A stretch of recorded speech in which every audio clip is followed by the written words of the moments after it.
It's just a perfect springtime cake. Love it.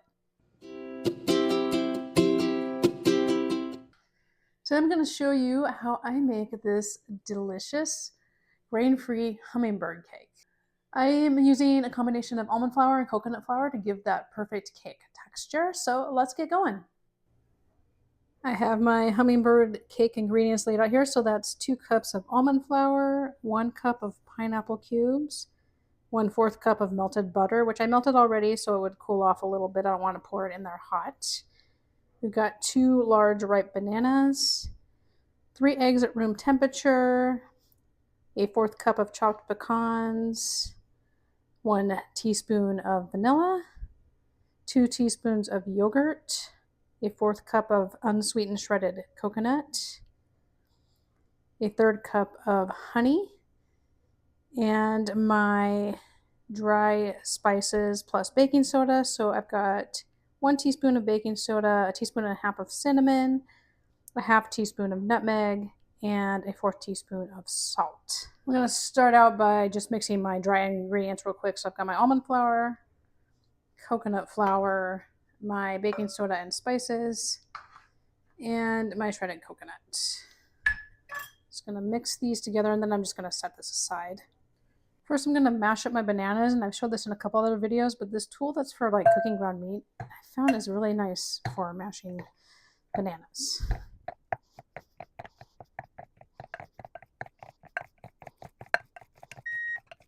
I have my butter, my eggs, my vanilla, my yogurt, and my honey.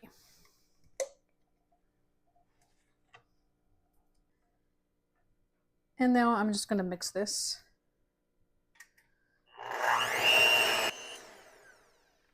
All right, just mixed until smooth, and then we're going to mix that with our dry ingredients, and then we will get to the pineapple. I'll show you how we're going to handle that. All right, pouring this into the dry, and then we're going to mix it.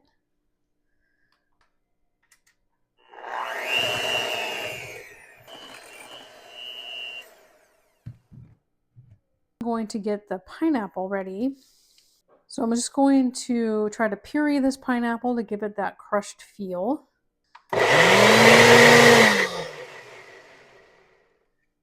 And that's going to do it. So how you do this is going to depend on your blender. I have a small blender, which worked great for this. If you have a bigger blender, it might be a little different. The only liquid in there was a little bit of the liquid that had run off the pineapple, but I didn't add anything. So and it blended up really nice. So you need ripe pineapple. Adding in my pineapple. So it's a little more, obviously more puree than if you buy a can of crushed pineapple, but it's totally fine like this. And that is why I did it last. So I can just stir it in instead of blending it more. That's going to add a little bit more moisture to our cake. And then I have my chopped pecans. I'm just going to stir those in. I've seen some recipes that didn't have the pineapple or didn't have the pecans, but I kind of feel like it's just banana cake if you don't have the pineapple in there. If you don't like nuts in your cake, like pieces of nuts, you don't have to have it. But to me, it makes the hummingbird cake. You got to have the pineapple, the pecans, and the shredded coconut, or else it's not actually a hummingbird cake. It's a different kind of cake. I have my 8 by 8 inch cake pan lined. You could also just use some butter or coconut oil to grease it if you don't have a liner. I just have these clipped for putting the batter in there so it doesn't fold, but those are coming off before it goes in the oven.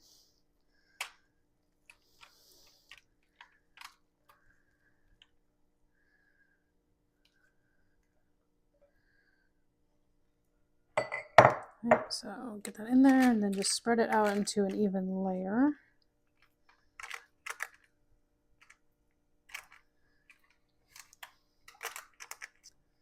All right, so we're ready for the oven. I'm going to bake this at 350 degrees Fahrenheit for 30 minutes and then see if it's done.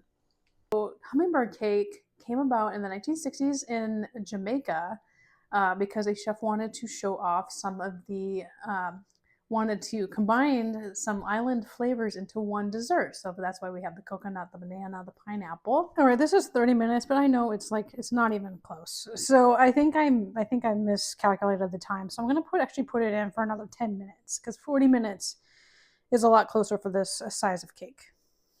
All right, that is much nicer. Yeah, definitely much better. And my toothpick test is clean, so I'm just going to allow this to cool down. Going to cool in the pan for about 10-15 minutes or so, and then I will take this out of the pan. Okay, so I've had this cool enough for a bit. I took it out of the pan. You could also leave it, a cake like this, you could leave in the pan, and maybe I should have because it's a little bit crumbly, but that's okay. Almond flour does tend to be that way. It still looks very solid though. It's not like wet, so it's okay. It crumbled a little at the corners. No big deal. But I'm going to cool this all the way, and then I'm actually going to refrigerate it for a little bit before I frost it because it just tends to be crumbly, and I want it to be pretty solid. So we'll let this cool down. We'll refrigerate it, and then we'll be back later to frost it.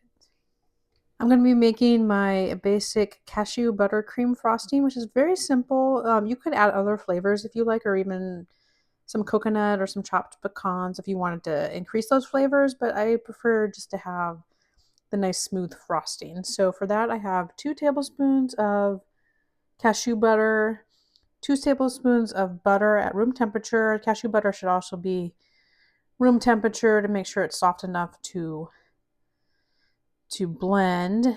And then the butter needs to be soft but not melted. 1/4 cup of honey and 1 teaspoon of vanilla, and that's it. So all I do is just add everything to my bowl.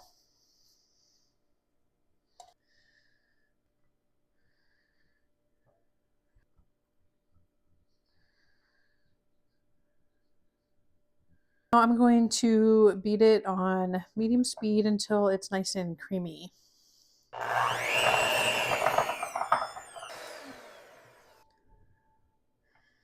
All right, so now we have a very nice creamy frosting. I love this frosting. It's very tasty, very pleasing in texture. It's not that nice soft buttercream texture.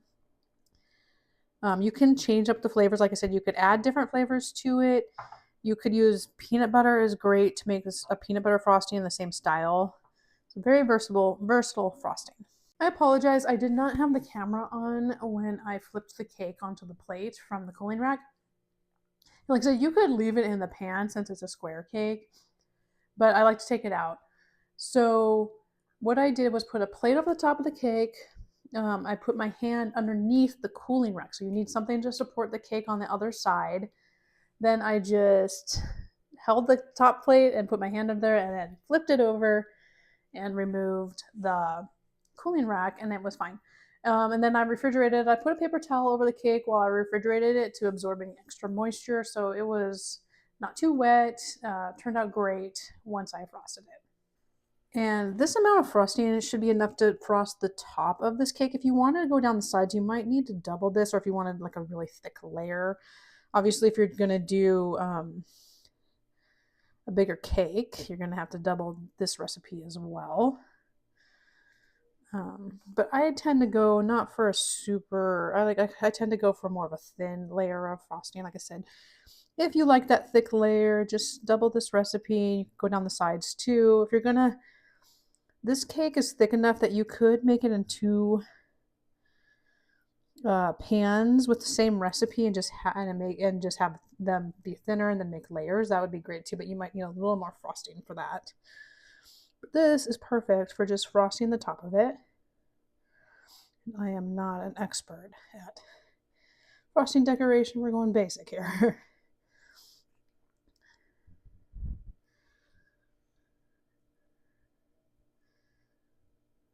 And there we have it. So top is frosted, got that flavor, covered the top, and there we go. So now we're going to try it. So let's give it a taste.